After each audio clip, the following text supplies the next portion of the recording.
There are 10 parts to archery shooting form. The first is the stance. Here Jeremy is demonstrating a proper stance with the firing line going between his feet in order to keep the archers from getting in front of or behind each other and possibly having an accident. You don't want to have your feet too close where you would be unstable or too far apart where you would be uncomfortable. You just want to have your feet in an athletic position approximately shoulder width apart where you're comfortable. Then you open up your front foot slightly in order to get your shoulder out of your sight picture.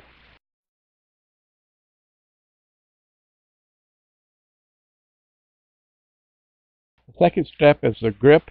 Here Jeremy is demonstrating a proper grip, which is making the symbol OK and then putting the bow in the middle and lightly gripping it with your fingers. Now he's gripping it too tight with all of his fingers and holding the bow where it's called torquing, and it won't let the bow line up properly with the arrow and the string as you pull back on it. You just want to keep a nice loose grip on it so that the bow can pivot and line up on the string and the arrow and give you an accurate shot.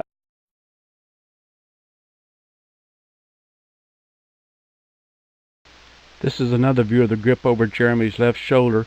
Notice that Jeremy has his wrist cocked back, and then as he puts pressure on the string by drawing back, it pulls the bow back into the V made by his thumb and his forefinger, letting the bow pivot and line up with the arrow and the string to give him a good accurate shot. Also, Jeremy's maintaining the loose grip on the bow with his fingers, and so as he doesn't torque the bow and cause an inaccurate shot. The next step is nocking an arrow.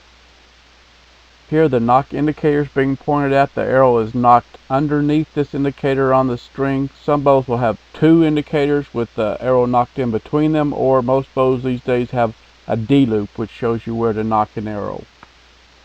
The best and safest way to knock an arrow is to hold the bow with the same hand you will use to fire it, and then hold it flat or horizontal with the string against your side.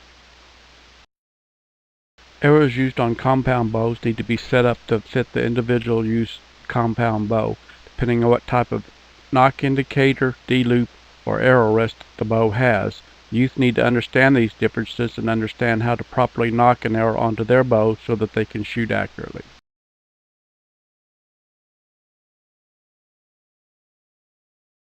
The next three steps are the hook, the pre-draw, and the draw that Chelsea's going to demonstrate for us. For the compound bows, we use a mechanical release, which Chelsea already has attached onto her D-loop of her string. And then her pre-draw is her hands are directly in front of her, and then as she goes into her draw, she extends her bow hand and pulls her string hand straight back to her anchor point.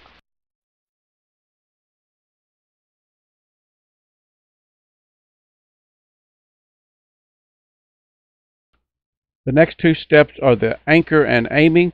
Through this series of clips, Jim's going to show us how a consistent anchor is important to consistent, accurate archery. You see how Jim's anchor is always in the same place alongside his face, the same distance back and the same distance left to right. That puts his peep in the same place every time in front of his eye, which is going to line up his pins and allow him to shoot consistently. To shoot consistently in archery, you have to have a consistent anchor. Step 9 is the release.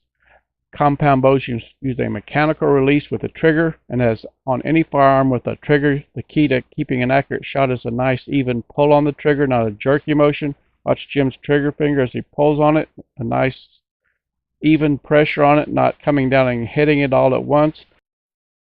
The 10th and final step of archery shooting form is the follow-through. There are 3 key parts to the follow-through. First, don't anticipate your release. Second, have a good mental sight picture as you release the arrow. And third, concentrate on not moving your bow until the arrow actually hits the target. Many youth are anxious about where their arrow is going to hit, so they drop their bow before the arrow has even left the rest, causing an inaccurate shot.